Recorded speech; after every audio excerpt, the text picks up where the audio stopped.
But do I get discouraged of it? No, because I view building a brand as correct estimation of extra effort needed to make my business successful. I don't complain about having to do the things that I don't want to do. If I have to sit there and make 140 calls with my team and we don't talk to anybody, I'm just like, that's part of the process. That's just today. Because tomorrow we could make 40 calls and everybody picks up the phone.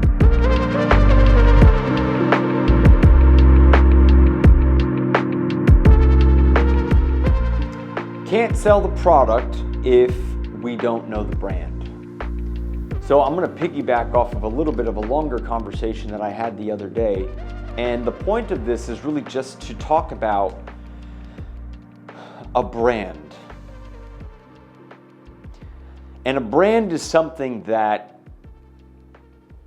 in my view, is the leading factor for the success of an ad campaign. Now, a great ad also has a lot to do with that. But in order to find a great ad, a brand is usually born out of the ideas from the business owner and the conversations that that business owner or sales team has with people on a daily basis, okay? I talked in another video about the estimation of effort. The estimation of a brand effort, I mean, honestly, there's so many ways to create content today.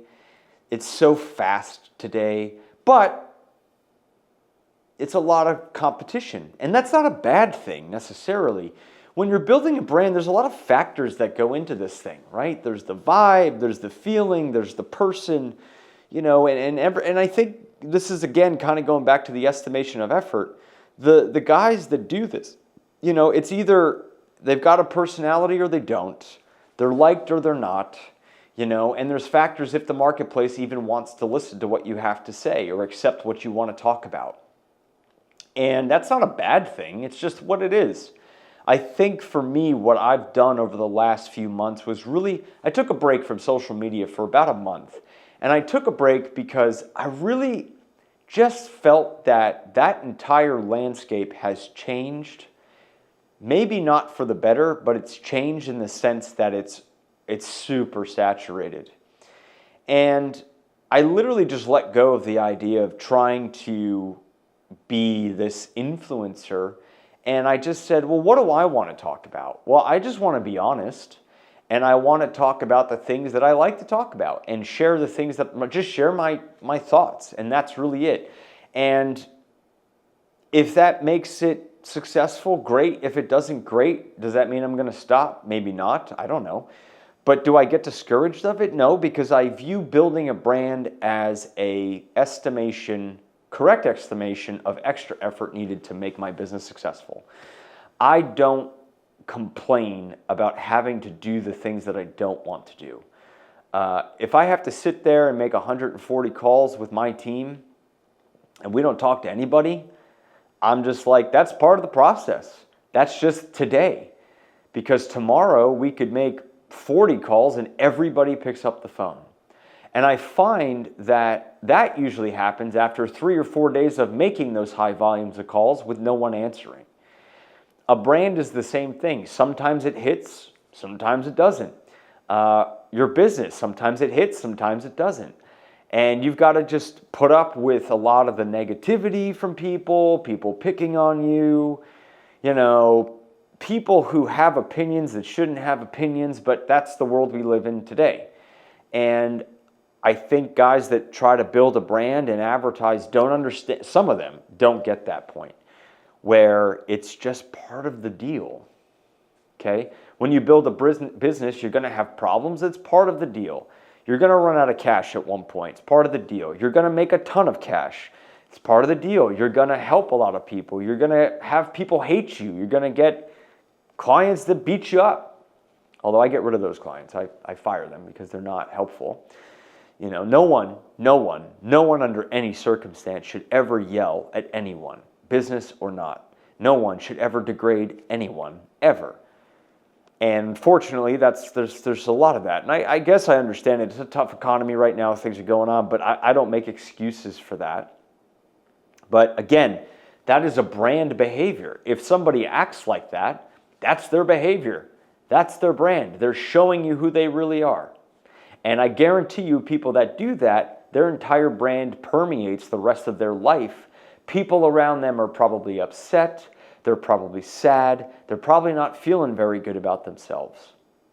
And I know we kind of went off topic slightly, but I just say that because brands are a long journey. It's not a year journey. It's not a 2-year journey. It's not a 3-year journey. Hell, it might not even be a 10-year journey. It might be like a 20-year journey.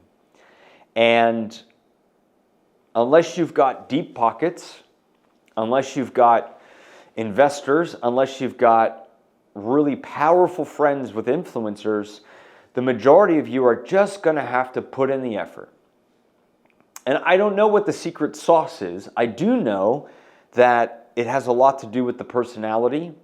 I do know it has a lot to do with an offer and what that company represents and what the mission is of the business owner. If you come into building a brand with the idea that you're better than another person that's built a brand, and you think that that person's dumb or stupid or rude or whatever, I can't really say, I don't really even know what the objective of that is.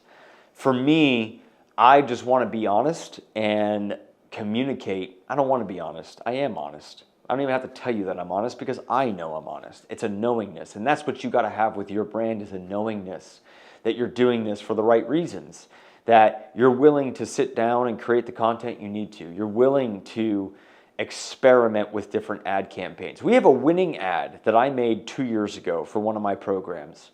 I've made, prior to that, I had 7 variants, and then that one is the one that still to this day continues to work. I've tried 7 other variants after, and it never came close to yielding the results that that ad has. So I had 10 or 7 first variants that were okay, 1 winning, 7 that haven't worked. Find the one that works. And then also in my own business and how I do content, like when I try to do certain things, it doesn't quite work the way that I want it to. And I'm hyper vigilant at looking at these things. Do I get impatient? Sure.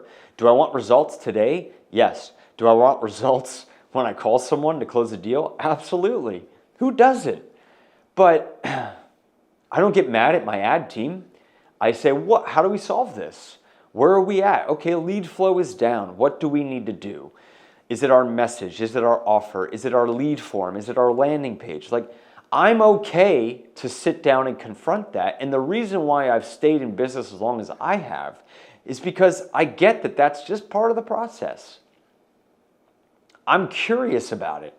Oh, maybe what if we do a conditional logic thing where if somebody selects that answer, they get disqualified, and we teach Facebook that that's not the types of people we want? Okay, let's try that. Oh, that worked. Okay, quality's a little better, not great. What else do we need to tweak? But I'm willing to go through the process. See, most guys with their brand don't want to go through the process. They want it now. And I want it now too. I want it yesterday. But there's a process involved in that. And I'm willing to go through it. Are you willing to go through it? Because if you're not, I don't think you're going to make it. I think you're going to get mad at people. I think you're going to blame people.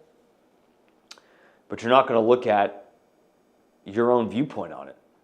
So building a brand, advertising, the endurance, it's a game. And we're all a part of it. I hope this gives you some interesting insight. It's how I think. It's what I think. It's the truth. Unadulterated. We'll talk soon. Thanks.